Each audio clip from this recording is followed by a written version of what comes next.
días. En el día de hoy vamos a hablar sobre enfermedad inflamatoria pélvica. ¿Cuál es la importancia del tema?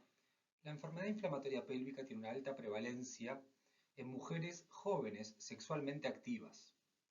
Es una enfermedad muy heterogénea que presenta diferentes formas de presentación, desde presentaciones leves hasta presentaciones que son graves, pudiendo presentar complicaciones agudas que pueden poner en riesgo incluso la vida de la paciente. Y a su vez, es muy importante destacar que esta enfermedad puede determinar secuelas a largo plazo, que iremos viendo más adelante, lo que va a determinar un alto impacto en la salud reproductiva de la paciente. Con respecto a la definición, lo primero que tenemos que destacar es a qué nos referimos cuando hablamos de enfermedad inflamatoria pélvica. Dentro del aparato genital femenino, tenemos el aparato genital femenino, la parte superior, y el tracto genital femenino inferior. ¿Y cuál es el límite? Es el orificio cervical interno, como ven aquí. Todos los procesos infecciosos que ocurren por debajo del orificio cervical interno son denominadas infecciones genitales bajas. Y en cambio, aquellos procesos infecciosos que ocurren por encima del orificio cervical interno es la infección genital alta o también denominada enfermedad inflamatoria pélvica. ¿Y cuál es su definición? Es la infección del tracto genital superior que puede involucrar al útero, a las trompas, a los ovarios o incluso el peritoneo, producida generalmente por el ascenso de bacterias del tracto genital inferior. Algo importante dentro de la definición, el concepto de infección genital alta y de enfermedad inflamatoria pélvica son sinónimos. Con respecto a la infección genital baja, meramente a modo de repaso, como vimos, son aquellas infecciones que ocurren por debajo del orificio cervical interno. ¿Y qué podemos encontrarnos? Como ven aquí, cervicitis, cuando involucra la vagina, colpitis o vaginitis, y cuando involucra los labios, vulvitis. Con respecto a la etiología de la enfermedad inflamatoria pélvica, podemos decir que esta es una enfermedad que ocurre en dos etapas. En una primera etapa, esta es una enfermedad que es causada por agentes específicos, agentes que son principalmente de transmisión sexual. Por eso, muchas veces se dice que la enfermedad inflamatoria pélvica es una enfermedad de transmisión sexual y reúne los factores de riesgo principales de toda infección de transmisión sexual. ¿Y cuáles son los agentes específicos vinculados inicialmente? La clamidia, el gonococo y el micoplasma. También puede haber casos específicos que se encuentra la actinomyces israelí, principalmente en pacientes portadoras de DIU. En una segunda instancia, luego de la infección inicial específica, ocurre una sobreinfección por agentes inespecíficos de la flora cercana, principalmente del aparato digestivo, como vemos aquí, gérmenes endógenos, principalmente anaerobios. Y finalmente, la infección, cuando ocurre, termina siendo una infección polimicrobiana, causada por agentes específicos y luego una sobreinfección por agentes inespecíficos. Por lo tanto, ¿cuáles son los factores de riesgo para poder presentar una enfermedad inflamatoria pélvica? 1. Estar en la edad reproductiva. Como vimos, es una enfermedad que ocurre generalmente vinculado a las relaciones sexuales y compartiendo los factores de riesgo con las enfermedades de transmisión sexual.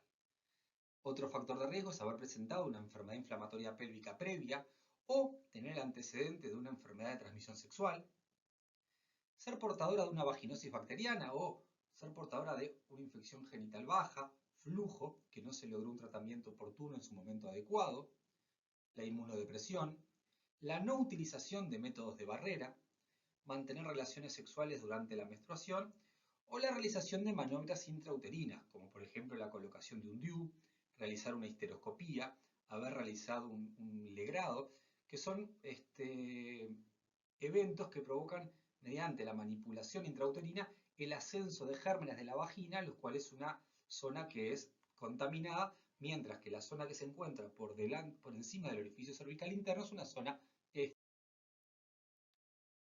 Con respecto a la clasificación de la enfermedad inflamatoria pélvica, la podemos distinguir principalmente sobre el tiempo de evolución. en agudas, cuando los síntomas se transcurren en menos de 15 días, crónica, cuando la sintomatología excede los 15 días, y enfermedad inflamatoria pélvica crónica con empujes agudos. A su vez, es muy comúnmente catalogar la enfermedad inflamatoria pélvica como tumoral y no tumoral. ¿A qué nos referimos con enfermedad inflamatoria pélvica tumoral?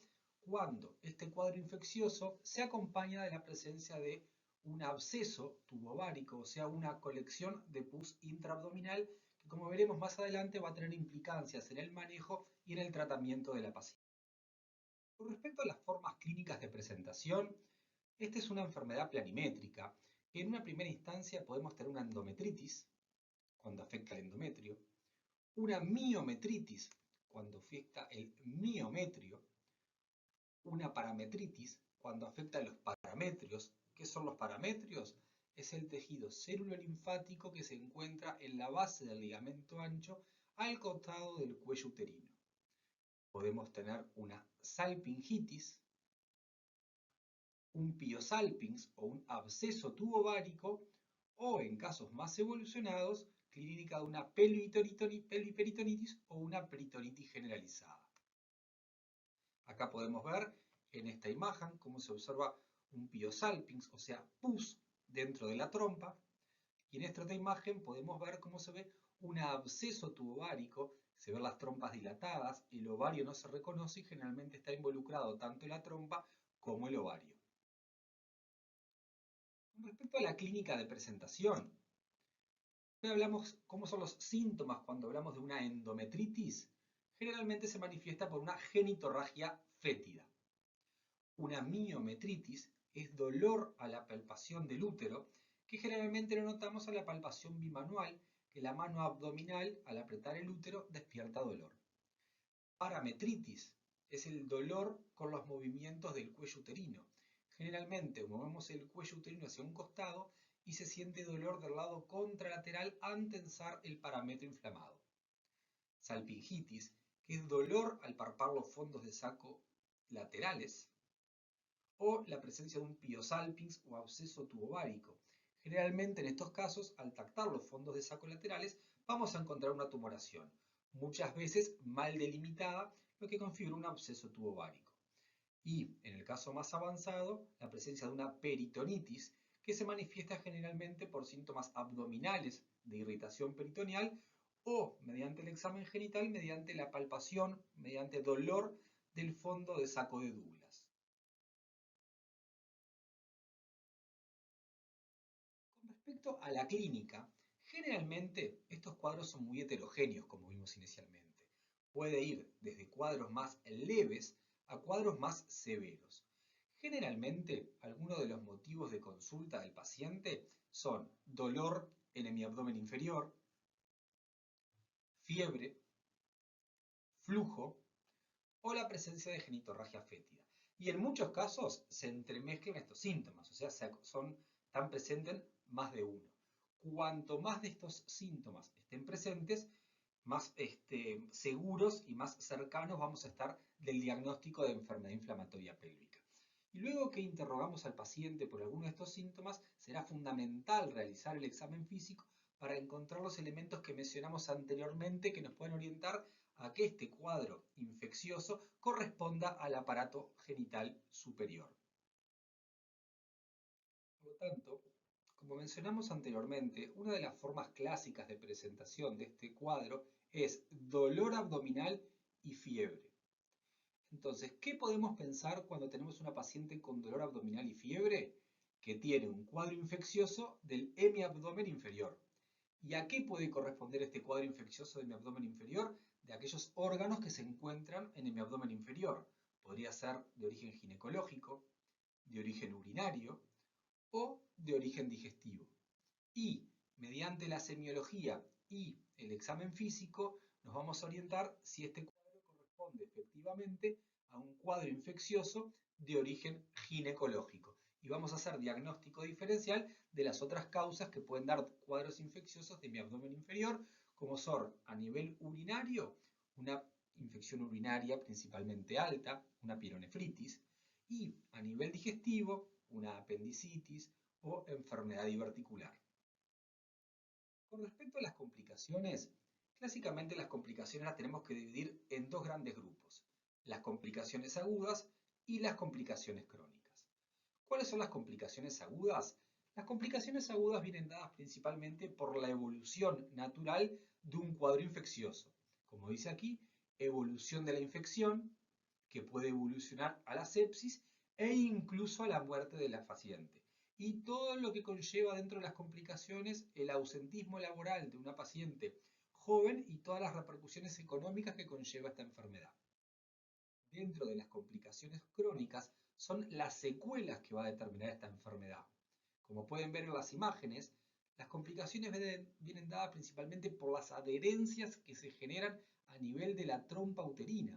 ¿Y esto que va a determinar? Mayor riesgo de embarazo ectópico, mayor riesgo de esterilidad por factor tubario. Estas trompas no van a ser capaces de poder transportar el óvulo hasta el útero y, como es esperable, la presencia de dolor pélvico crónico que muchas veces es un motivo de consulta muy difícil de manejar en las pacientes. Yendo un poquito más el tratamiento, una de las primeras cosas que tenemos que hacer cuando nos enfrentamos a una enfermedad inflamatoria pélvica es pensar, ¿esta paciente la tengo que internar o la puedo manejar en forma ambulatoria? Y acá tenemos cuáles son los criterios de internación. Por ejemplo, diagnóstico incierto, que es una paciente que mediante los estudios que hemos hecho y el examen físico nos queda duda que efectivamente sea una enfermedad inflamatoria pélvica y no sea una apendicitis o un cuadro diferente. Una paciente que presenta una enfermedad severa, ¿a qué llamamos esto? Fiebre elevada, náuseas, vómitos, elementos de irritación peritoneal. Que presente la presencia de un absceso tubovárico, o sea, una enfermedad inflamatoria pélvica tumoral, que hayamos manejado un tratamiento ambulatorio, bioral, y que pasados los días no hayamos notado respuesta, que presente una intolerancia a poder realizar el tratamiento bioral o que se encuentre embarazada. Con respecto a los estudios paraclínicos, tienen como objetivo principal valorar el proceso infeccioso. Los mismos son con criterio evolutivo o de seguimiento y tienen como objetivo descartar diagnósticos diferenciales. Cuando nos enfrentamos en puerta de emergencia a una paciente con una enfermedad inflamatoria pélvica, luego de analizar la semiología, la historia clínica, el examen físico, debemos orientarnos a si estamos ante una paciente con una enfermedad inflamatoria leve, que pensamos un manejo ambulatorio, o estamos ante una paciente con una historia grave que va a requerir internación. Y es así que va a cambiar el tipo de estudios que le vamos a pedir. No todo paciente requiere la misma batería de estudios paraclínicos.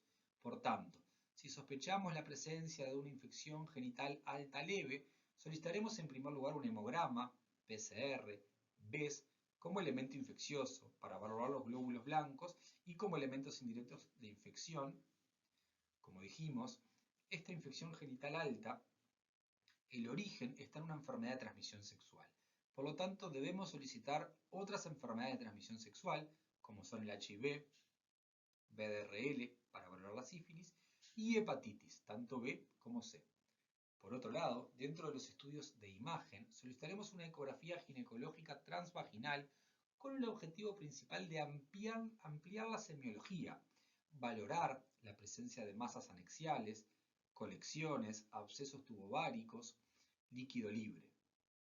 Pero si estamos ante una paciente que pensamos que tiene un cuadro grave, aparte de los estudios paraclínicos que mencionamos anteriormente, será fundamental valorar la presencia de patología multiorgánica con el objetivo de despistar o descartar la presencia de elementos de sepsis.